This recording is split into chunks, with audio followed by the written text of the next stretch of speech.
Tesla's open to licensing autonomy because I think autonomy will be such a significant lifesaver and preventer of injuries that it is not a technology we want to keep to ourselves. The Model 3 became the best-selling premium vehicle globally. We think the Model Y will be best-selling vehicle of any kind globally. I think we've got a good chance of it being the best-selling vehicle by revenue next year, and then I think quite likely to be the best-selling vehicle in just of any kind numerically in 2023.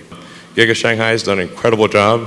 Giga Shanghai now exceeds Fremont in production, and then after AI Day, AI applicants increased dramatically. I'm excited to announce that we're moving our headquarters to Austin, Texas. We have not run out of things to invest in internally by a long shot. So you're looking at sort of taking a first principles approach to manufacturing. You want to look at the volumetric efficiency of a factory and the average speed of a factory. You can also think of it like a chip. Like, do you make chips, get more out of chips by making them bigger or by bringing things closer together and increasing the clock speed? I'm actually a big fan of the original VW sort of bus. That was really cool. Yeah, I mean, I think over time Tesla will make basically, all major variants of vehicle. Why not? One in every significant category, I think. Hey, I'm Stephen and this is Solving the Money Problem. If you're new, welcome. If you're not, welcome back. So Tesla's annual shareholder meeting has just wrapped up, and in this video, I've cut together a supercut, the absolute highlights, the best of the best, the most important comments from Elon Musk during the entire shareholder meeting. So first, we're going to run through the supercut of highlights. This runs in at less than 10 minutes. I've really just distilled it down to the essence, the most important points. Then following that, I'm going to share my thoughts and comments. So let's get into the video. If you love crypto, stocks, and free stuff, or just want to help out the channel, check out these great offers. BlockFi are launching the world's first Bitcoin rewards credit card. People in the US can earn 1.5% Bitcoin back on every purchase with no annual fee using the BlockFi Bitcoin rewards credit card. Check out the link in the description. And for a limited time, you can get up to $250 in crypto bonuses when funding a new account on BlockFi, where you can use cryptocurrency to earn interest, borrow cash, and buy or sell crypto. If you want your free crypto, use the link in the description. And if you'd like up to 2 free stocks, check out the link in the description to WeBull. If you open a new account, you'll get 1 free stock valued up to $300 just for opening an account. And if you make an initial deposit of $5 or more, you'll get a second free stock valued up to $2,000. Seriously. Free stocks? Yes, please. And finally, if you're in Australia, the UK, or New Zealand, you can get a free stock with stake, also linked in the description. Thanks so much for your support, guys. Let's get back to it. We've had a fantastic year, thanks to the great work of the Tesla team.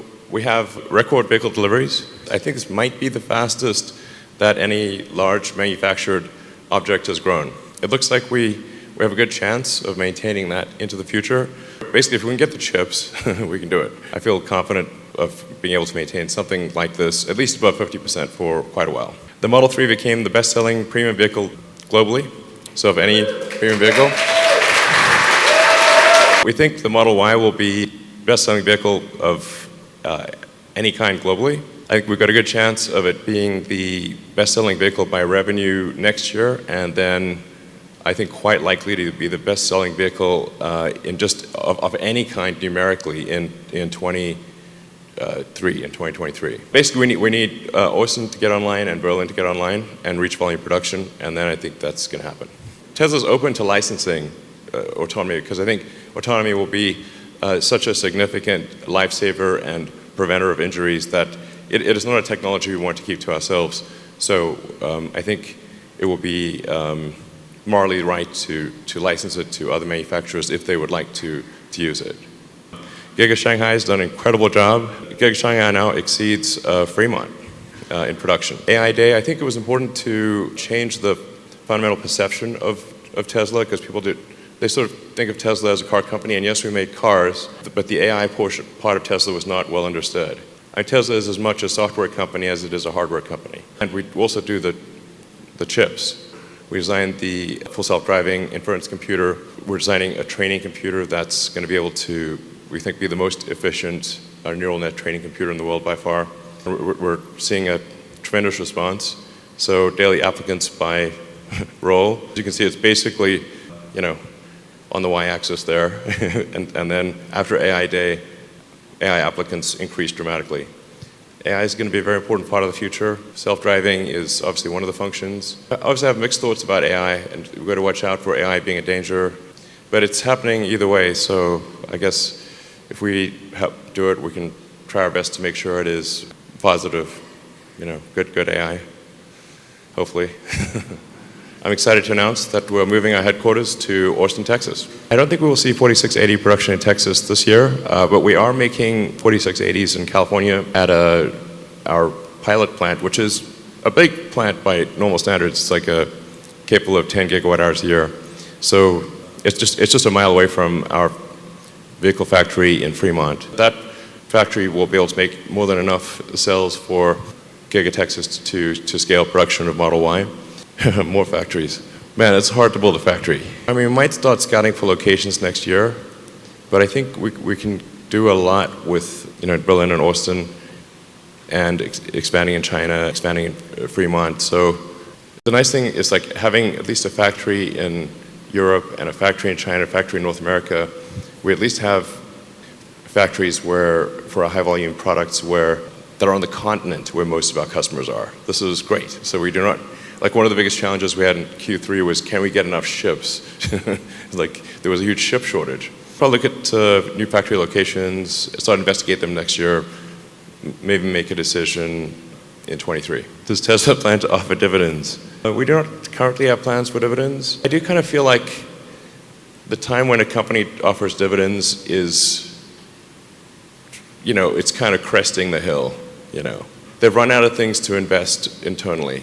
We have not run out of things to invest in internally by a long shot. So Gigafactory is getting bigger with each iteration. Not all Gigafactories will get bigger with each iteration, I think, but they'll get more advanced and more efficient. You're looking at sort of taking a first principles approach to manufacturing. You want to look at the volumetric efficiency of a factory and the average speed of a factory. You can also think of it like a chip. Like, do you make chips, get more out of chips by making them bigger, or by bringing things closer together and increasing the clock speed?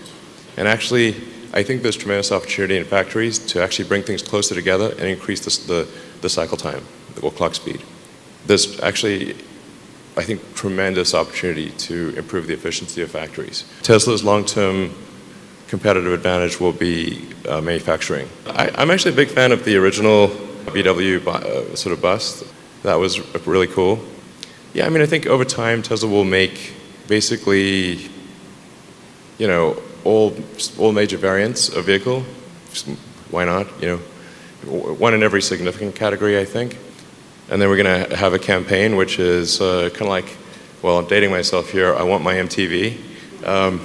So I want my solar roof. We'll just get people actively asking in new home developments, well, does it have a solar roof and a Powerwall? Because then, you generate your own power, and you can help stabilize the rest of the grid using the Powerwall. So Tesla Insurance goes live in Texas next week, and then we have it in California. We're going to be upgrading the version in California. We want to have the same kind of real-time insurance where your insurance costs are based on your actual driving history, which is like the right way to do it. But we're currently not allowed to do that in California for some reason. So we're trying to get permission from the regulators to be allowed to give accurate scores for insurance. Seems like that's the thing you'd want to do. And hopefully, probably have most of the country next year, aspirationally. That's our goal. So we've got a lot to discuss. Now, first of all, before we get into this, I just want to send out a message to the members of the woke mob who every Tesla annual shareholder meeting continue to waste enormous amounts of time trying to push their woke agenda onto Tesla. Please kindly FOAD. Really. Tesla has an incredibly important, time-dependent mission to accomplish, and diverting any resources whatsoever, people, time, money, or a combination thereof, to unnecessary reporting about things that don't matter is a complete and utter waste of Tesla's time, energy, and resources. Tesla's mission isn't to accelerate the world's pandering to the woke mob, so please accept my double bird and stop wasting everybody's time. Tesla's too busy hiring the right people for the right job to urgently transition the world to sustainable energy to be wasting time and resources reporting on how many people working at Tesla have a micro penis and figuring out, is that too many? Do we need more? Do we need less? Doesn't really matter how many people have blue eyes at work at Tesla either, or how many people are under 4 foot tall working for the company, or how many more morbidly obese people are working for the company, or how many people like to stick things in their butt when nobody's watching. It doesn't matter, okay? I swear, next year these fucking morons are going to have a petition to remove Elon Musk as CEO because there's too many autistic people working at Tesla and they need to reduce the quota. The day Tesla caves and begins pandering to the woke mob is the day that I sell all my Tesla stock. One final message to the woke mob. I know you mean well, but get out of the fucking way. Tesla's got a mission to accomplish. And now, with that important aside out of the way, let's discuss Tesla's annual shareholder meeting and the key highlights. Elon Musk reaffirming that he believes, assuming Tesla can get the chips, that they can maintain well in excess of a 50% compound annual rate of growth in terms of vehicle deliveries for years to come. This is truly insane, but at the same time, if you've been following Tesla closely, not at all surprising. Just for fun, let's see what happens if we increase Tesla's production next year by about 50% and the following year, and just see what happens. So let's say Tesla delivers 900,000 vehicles this year. It'll be a little bit over that, but hey, round number. So we're going to multiply that by 50%. And now let's look at how many annual deliveries Tesla could deliver in each subsequent year if they could maintain a steady rate of 50% growth. That's 2022, 23, 24, 25, 26, 27, 28, 29. Wow. Before the end of the decade, over 20 million vehicles if Tesla could maintain this rate of growth. Now, I'm not saying this is exactly how things will play out, just trying to give you guys an understanding of what an incredible rate of growth this is and how quickly Tesla can reach 10, 15, 20 plus million vehicle deliveries per year. All they need to do is maintain approximately a 50% rate of growth for most of this decade. We also learned that Tesla's Model 3 has now become the best-selling premium sedan globally. Huge accomplishment, not surprising. More importantly than that though, Elon said that Tesla believes that their Model Y can become the best-selling vehicle, not premium sedan, not SUV, not anything, best-selling vehicle globally by number of units sold by 2023, and likely to become the world's best-selling vehicle by revenue next year. This is dependent, of course, on Austin and Berlin ramping up. First vehicle out of both of those factories is going to be the Model Y. When Tesla achieves this goal, they will be dethroning the Toyota Corolla as the world's best-selling car. Think about that for a moment. Elon Musk also stated explicitly that Tesla is open to licensing their autonomous software, adding that it's not a technology that Tesla wants to keep to themselves, and that it would be morally right to license the technology to others if they want to because of the safety features. It's going to save lives, countless lives. Now, I hate to be that guy, but for those of you who are regular viewers of the channel, you'll have seen a video in which I stated exactly that. Tesla will be open to licensing autonomous software for that exact reason. The moral argument. It will be immoral for them not to be open to licensing this software. I mean, I literally said this, and Elon Musk now saying the exact same thing. Doesn't take a genius to figure this stuff out. If you understand the DNA of the company, how Elon and Tesla think, their mission is to do good in the world, this is so obvious. And this is something that I factored into my long-term projections for Tesla and the stock price. Tesla will license their full self-driving software to other companies because, as I've said 420 quintillion times, no one will ever catch up to Tesla in terms of the safety of their own autonomous software. It is going to be a decision. Do you want to license this software from Tesla, or do you want to kill tens, hundreds of thousands of people per year because you don't? We also got a really valuable insight, Elon Musk saying that he believes that the Fremont output, the number of vehicles coming out of Fremont, can increase by 50%, even though the factory today is already jam-packed. And hate to be that guy once again, but this is also something that I've discussed in detail.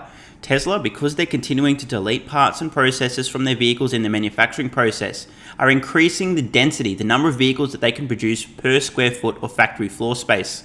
This is a never-ending process. Every one of Tesla's factories will continue to see increases in its total production capacity indefinitely. The more big brain engineers can figure out how to delete parts and processes from the manufacturing process, the more vehicles Tesla produces in the same factory footprint. So if we do some quick math here, Fremont's production capacity today, about 600,000 units, 100,000 of S and X combined, and about 500,000 for the 3 and Y combined.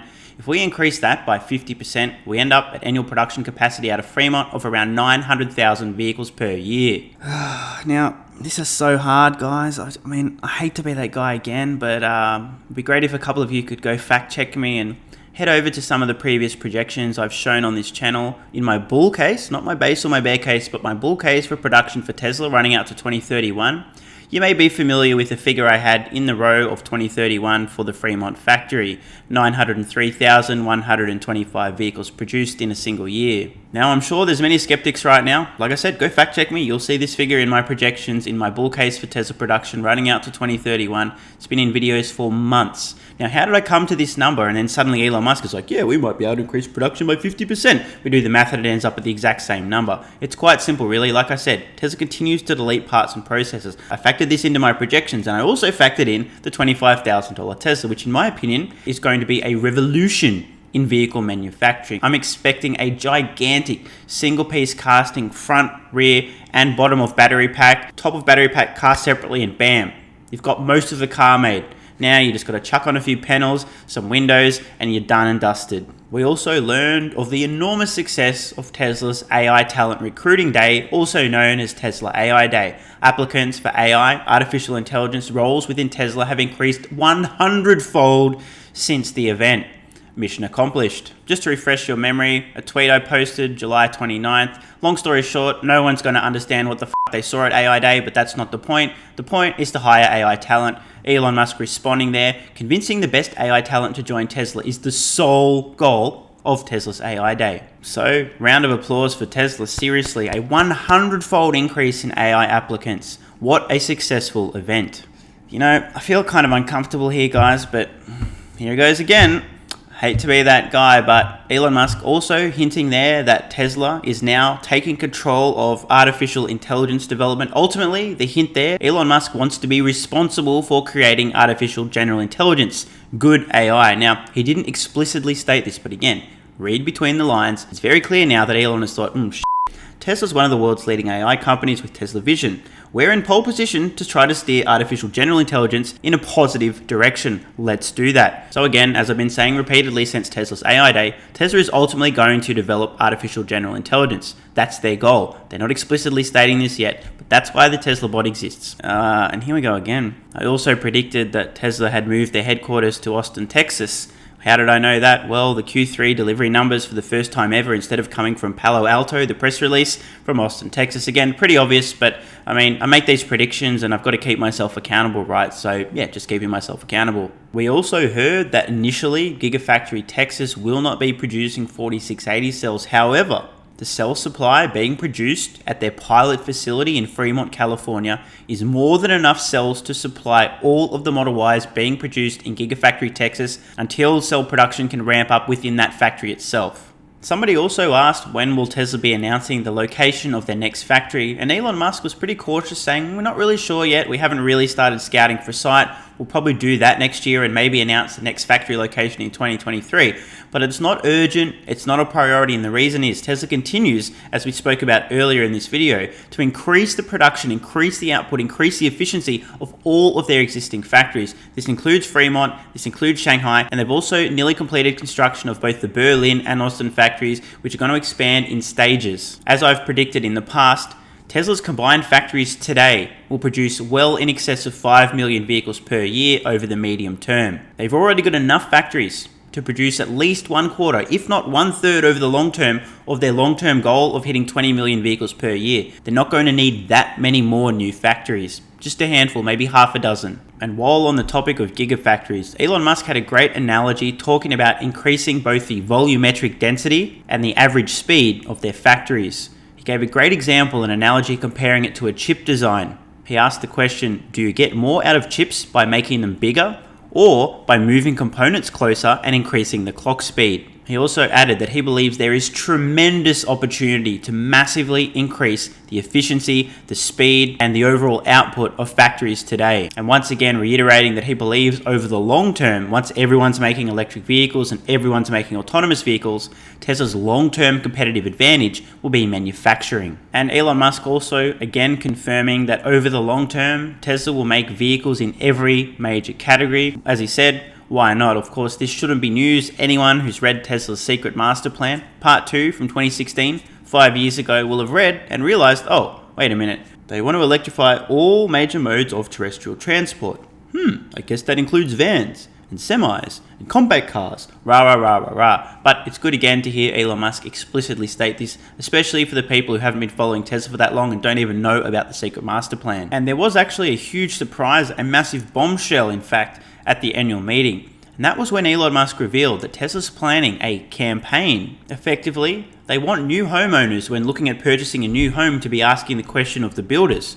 Does it have a solar roof? Does it have a power wall? Because I want to be generating my own power and storing it and being able to supplement and provide energy to the grid as well. Now, this is going to take some work. I think most consumers these days aren't really asking these questions, but it's really interesting to learn that Tesla's been thinking about this and they will actually be launching a campaign trying to create consumer awareness. Much like Tesla started at the high end of the electric vehicle market and is working their way down to the mass market with more affordable vehicles, they're going to be doing the same thing with their solar products. There will be a point where no developer whose brain actually works will be developing new homes without putting Tesla's solar roof and a power wall in those homes. This will begin in premium homes, but eventually work its way down the marketplace to even more affordable homes and ultimately every home being built over the long term. Obviously, there will be some exceptions to the rule, and in some situations it will make a lot more economic sense to just put ugly ass solar panels rather than a solar roof, but you guys get my point. The final highlight from the annual meeting, of course, Tesla insurance. Elon announcing that Tesla insurance will be available in Texas next week, and ultimately Tesla aspirationally aiming to have Tesla insurance rolling out through most of the United States next year. Of course,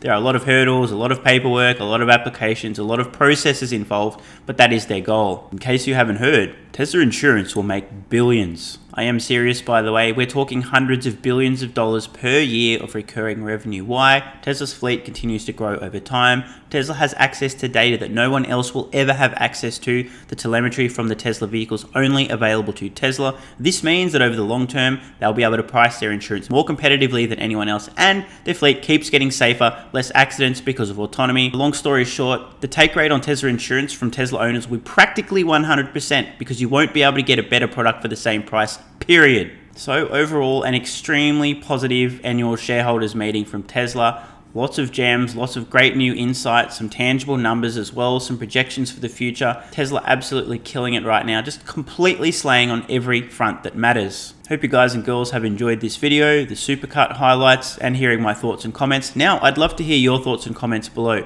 What were your highlights and your key takeaways from Tesla's annual shareholder meeting? Let me know in the comments below. I'm Stephen Mark Ryan, this is Solving the Money Problem, and I love you all. And don't forget the BlockFi Bitcoin Rewards credit card, where you can earn 1.5% Bitcoin back on every purchase. There's a link in the description. You can also earn up to $250 in crypto bonuses when funding a new account on BlockFi, also linked below. And finally, don't forget your free stocks with WeBull and Stake, also linked in the description. These great offers also help out the channel. Thanks so much for watching. Let me know your thoughts in the comments below. And of course, if you have any ideas for future videos, let me know.